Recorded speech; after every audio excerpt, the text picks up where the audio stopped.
This is Fictional American, and we're going to talk about WWE's debut on Netflix and how this movement shows the beauty of the free market and the health competition between open TV channels and the current formats available thanks to the internet. So, if you like this topic, leave your like on the video, comment below your opinion, and subscribe to our channel. Well, yesterday, January 6, 2025, WWE debuted on the best known streaming service in the world, Netflix. The debut of Monday Night Raw and Netflix, marking the first time weekly WWE shows has been broadcast live on a streaming platform globally. Furthermore, iconic names such as John Cena, Roman Reigns, and CM Punk are in the cast of the premiere episode. The announcement was made in a grand way, including a collaboration with rapper Travis Scott, generating a lot of buzz on social media and the internet world. And this is uniquely interesting as WWE is a significant part of pop culture in the United States, representing a mix of sports and entertainment. The Live to Netflix signs a new era in live content consumer, connecting WWE to younger, more global audiences. It also reflects a transformation in the way Americans consume media, with streaming gaining ground over traditional TV networks. Well, folks, it's that thing. Open TV still has a traditional entertainment format which forces viewers to plan ahead to follow their favorite TV shows. And this worked very well until the mid 2000s, when the internet began to take hold. Broadband distribution became widespread, and access to computers and other devices connected to the internet also became quite popular. Right here in Brazil, it is quite common that an overwhelming part of the population no longer even access Open TV and its fixed programs being mostly restricted to a niche of older people, or as the country economic inequality is still huge to people who, due to lack of options, can only count on this type of communication. And believe me, this is a reality that unfortunately is still visible to our country, which, despite being immensely rich in minerals, fuel, and agribusiness, maintains a large part of the population in poverty due to several wrong decisions by our government. I can tell you that since 2015, I have not had success open TV, not even to watch football. Despite popular belief, not every Brazilian is a fan of football, samba, or even lazy or rascally. A larger part of the population still has people with good discernment between right and wrong, and I'm one of them, of course. But there are other factors as well. A large part of the traditional media present on free-to-air TVs is no longer presenting the news with such precision. We just need to notice, for example, several of the channels right there in the United States that aligned with the progressive agenda reported wrongly that Kamala Harris was ahead in the polls, some considering the Democrats' victory as practically certain. So, completely ignoring the popular appeal of the electorate for the return of the Republican government. Uh, these small mistakes and this lack of adaptation to new times and consumer behavior caused the audience for old TV to drop drastically.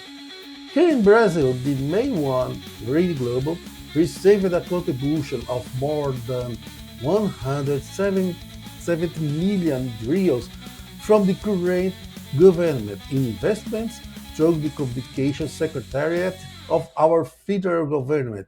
But it doesn't stop there. The other broadcasters also receive good amounts, although much smaller. But as a consequence, we have news and information our open TVs that are increasingly distant from the reality we encounter in our daily lives in Brazil. So, apart from the older people and those who can only rely on this information channel, we have, as a result, that other Brazilians are stopping watching open TV due to this widespread lack of reliability in the news programs, which are completely biased towards the left wing of the current government. The problem is so serious that Red Global has also fired a large part of its employees, including those from the journalistic, sports, and journal sectors, with no plans for contracting renewals. When it comes to the production of soap operas, another exponent of the channel's production, the implementation of woke themes is also noticeable, likely damaging the fiction narratives, not to mention alienating a large part of its former target audience, the housewives for the most part, and it doesn't even manage to attract the audience to aim the target. That is, those to fall into the so-called LGBT minorities. In short, global productions are left in an almost complete void, losing to productions imported from other channels, but which contain more family and traditional values, so as the soap opera A Sonhadora, and even reruns such as the old show Chaves, which is being persecuted for not being considered inclusively. Add unto this that Brazil has a huge portion of its population made up of young people with an average age of 25, that is, people who were practically born in the internet era and had yearly contact with microcomputers and smartphones connected to the internet. Yes, and here in Brazil, amazingly the biggest competitor of the once giant Rede Global nowadays is YouTube. Yes, because here, when we connect, we already choose the subject we want to watch, we already follow the channel, we like to the most. If we can watch it at the moment, we already save it to watch later. And finally, the advantages are countless when compared to open channels. But there is also detail. The big advertisers have already realized this. At the moment when open TV channels position themselves in a protectionist way from a political wing, leaving aside the duty to deliver real news with impartiality, the population realized this is will it be great with the audience go to the advertise. Yes, that's logical.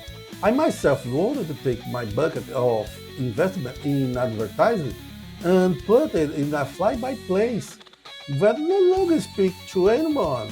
In this way, these channels do not realize that they are heading toward that path.